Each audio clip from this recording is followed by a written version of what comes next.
حضرت صلی اللہ علیہ وسلم نے فرمایا، بے شک دین آسان ہے، اور جو شخص دین میں سختی اختیار کرے گا تو دین اس پر غالب آ جائے گا اور اس کی سختی نہ چل سکے گی۔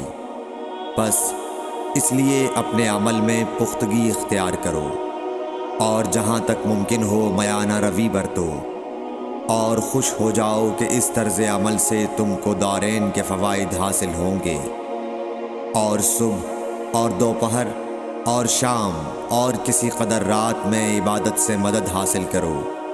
نماز 5 وقتہ بھی مراد ہو سکتی ہے کہ پابندی سے ادا کرو۔ صحیح بخاری حدیث نمبر 39۔